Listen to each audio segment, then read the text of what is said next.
Hi everyone, this is Carla Widenix with today's inspiration, and I'm happy to be here to offer you some words of encouragement, motivation, and inspiration.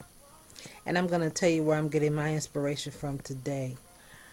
Today is the day after we've learned of the passing of South Africa's uh, former president Nelson Mandela. He died on yesterday, and the world is celebrating his life and honoring his memory. What a great man! What a great man this world was blessed with. I saw a saying, I think it was on the news, Good Morning America. They had where belonged. He belonged to the world. He was a world hero, and I just want to just touch upon a few things and it's just a few things that I can think of that inspires me, and I hope will touch you. I mean, there's a lot more than a few, but I'm saying I'm only going to talk about a few because I would be here forever if I touched on everything. That's how great he was. Number one, he had a spirit of of forgiveness. He had every reason in the world not to forgive those who oppressed him and his people, the people of South Africa, the black people, apartheid. He had every reason to be angry and bitter with his false imprisonment and his oppression and everything that they were doing to him and the people that he was leading. Yet he had an attitude that said, and these are his words, that if he did not forgive them, okay, they had him he was in prison for 27 years. And he said they had him for 27 years. When he was released, if he had not forgiven them, they would still have him. That is deep to me. He would still be in prison because forgiveness will hold you down and weigh you down, and it shackles you, and it does no good not to forgive. But look at the harsh treatment or the reality of what happened. He had every reason not to forgive, yet he chose to forgive. And forgiveness is a choice. Although we're commanded to forgive, we still have to choose to do so. It's our choice. It's up to us to forgive. When you forgive, you are not releasing a person of their wrongdoing.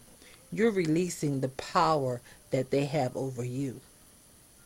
See, there's a difference. You're releasing the power, the grip that they have on you when you forgive them.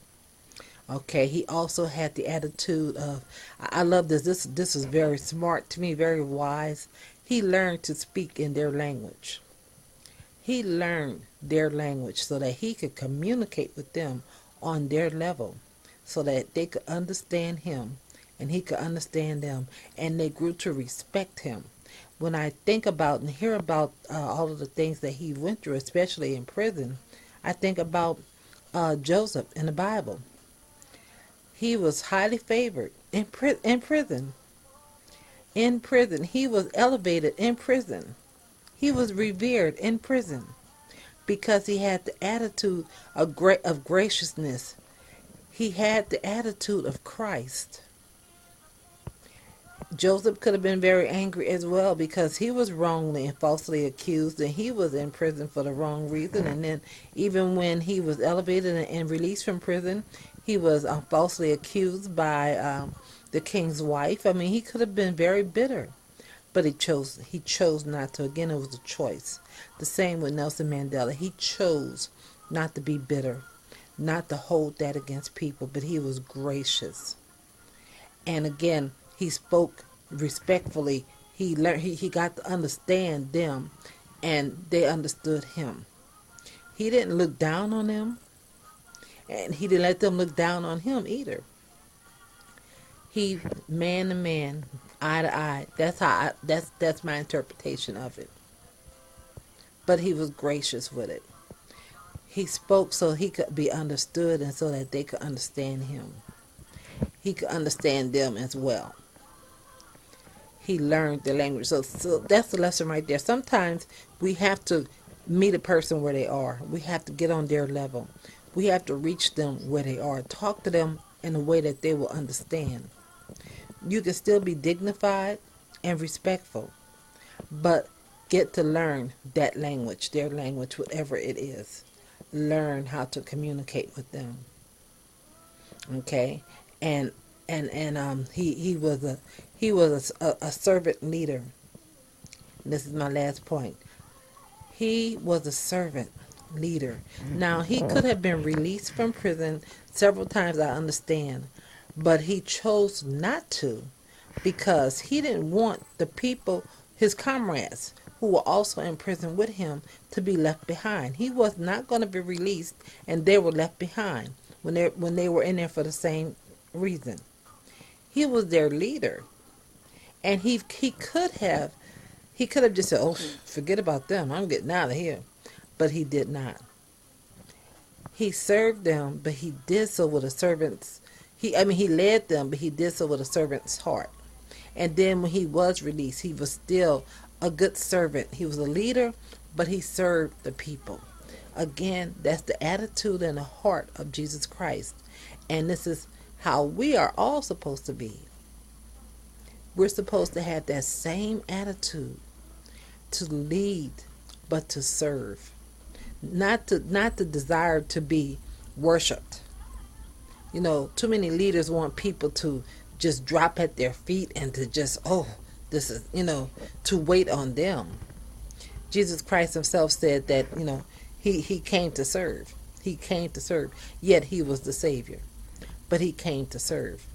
Nelson Mandela was a leader. He had great responsibility, yet he served the people, and he had a servant's heart. He cared about his people. It wasn't about him. That's the attitude that he had. It was not about him. It was about what he could do for others. So these are lessons that we all should be mindful of. Nelson Mandela was a wonderful man, and I cherish his memory, and I'm thankful that in my lifetime I got to know of Nelson Mandela.